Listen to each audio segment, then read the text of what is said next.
Moi c'est Jason. Fait que bienvenue dans mon univers, dans mon journal de bord, dans mon partage du jour. Qui suis-je? Je suis qui moi?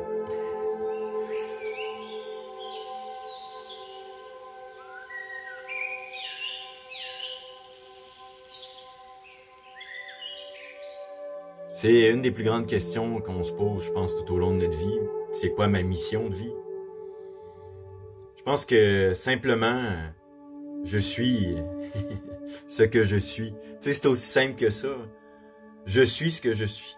Tu sais, je suis Jason, oui, je suis un homme du Québec. Tu sais, j'ai toute ma situation alentour de ça. Mais tout ça, c'est pour moi, là, tu sais, tout le temps. Moi, ce que je vous partage, c'est ma vision. C'est ce qui m'aide à trouver un sens à toute cette existence-là un peu spéciale. Il y a un éveil de masse. Les gens cherchent beaucoup plus à vivre pleinement. Ils comprennent que la plus grande richesse, c'est notre temps, c'est notre santé. C'est devenir millionnaire de son temps, comme j'ai vu dans un documentaire. C'est aussi devenir maître de sa journée. C'est une des plus grandes richesses. Imaginez, faire ce que vous voulez de votre journée. Votre temps vous appartient. Parce que entre le moment de la naissance et le moment de la mort, le temps s'écoule tellement rapidement. Et la maladie peut arriver, un accident. Alors, qu'est-ce que j'ai envie de faire, moi, dans ma vie? Comment j'ai envie de la vivre? Magnifique paysage, magnifique coucher de soleil. Quoi demander de mieux? Pourquoi je me priverais d'être qui je suis? Pourquoi je me priverais de réaliser mes rêves? Pourquoi je me priverais de vivre ma vie pour les autres, pour la peur du jugement, de ce que les autres vont penser de moi ou dire de moi?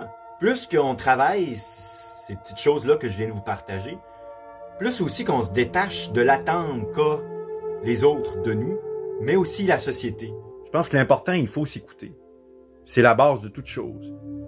De vouloir sortir du moule que la société nous propose, de tout le temps vouloir performer, être une image que les autres attendent de nous, ça devient tellement fatigant. Parce que la société attend quelque chose de moi. Aujourd'hui, on a tellement d'alternatives pour participer activement au bien-être de la société. Puis, je crois qu'un outil majeur, c'est de viser le minimalisme, la simplicité volontaire, le retour à la terre, le don de soi. Il y a tellement de choses à voir, à découvrir sur la terre. Mais tout ça, si on s'identifie trop à notre personnalité, puis on a trop une soif de pouvoir, on n'y arrivera pas. Tu sais, on n'est pas le matériel, on n'est pas nos acquis. C'est bon de jouer le rôle, mais de pas s'identifier au rôle. Parce que le fait de s'identifier personnellement à notre vie, de la vivre trop intensément, ça fait qu'on développe justement du stress, des angoisses. Je pense que le fait de lâcher prise sur le rôle qu'on est venu jouer, puis de focusser sur l'instant présent, sur juste la conscience qui est comme derrière tout ça. Un très bon outil, c'est juste peu importe ce que je fais ou que je suis, juste respirer.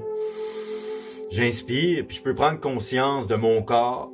Déjà là, je me détache un peu de tout ce brouhaha quotidien, de cette pièce de théâtre qu'est la vie. Je prends de la hauteur, tu sais, c'est un peu comme une méditation active que je vous partage en ce moment.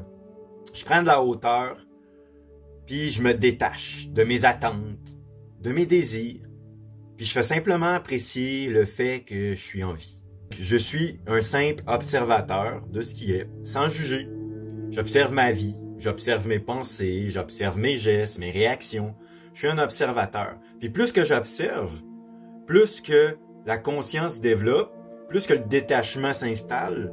Donc, en quelque sorte, une liberté, une sorte de liberté va naître à l'intérieur de soi, qui va découler inévitablement vers une paix. La paix intérieure, je dirais. Oser l'aventure de notre vie. C'est ce que je vous invite à faire. J'ai toujours ce lien un peu spécial avec la nature, avec la forêt. C'est ce qui m'a amené à me réconcilier avec ce quelque chose de sacré, avec la vie. Le nombre de messages que j'ai reçus depuis que j'ai commencé à publier sur Facebook, de gens que j'ai pu aider, ben pour moi c'est ça ma motivation. C'est que mes mots puissent réchauffer le cœur de toutes ces personnes qui, comme moi, parfois, semblent avoir perdu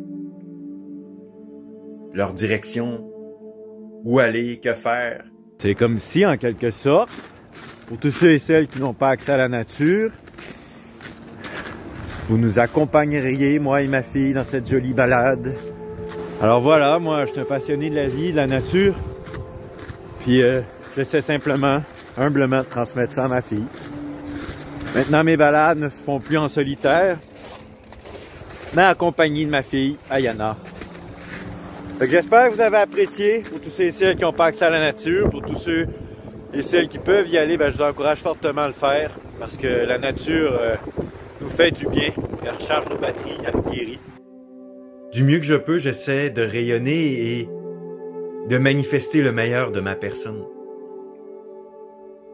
Pour mon propre bonheur, bien sûr, mais aussi pour ceux et celles qui cherchent, comme j'ai tant cherché.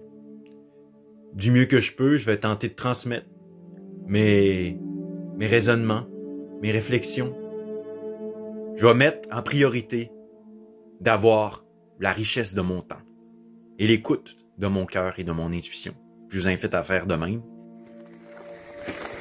Ça, c'est de l'action comme j'aime.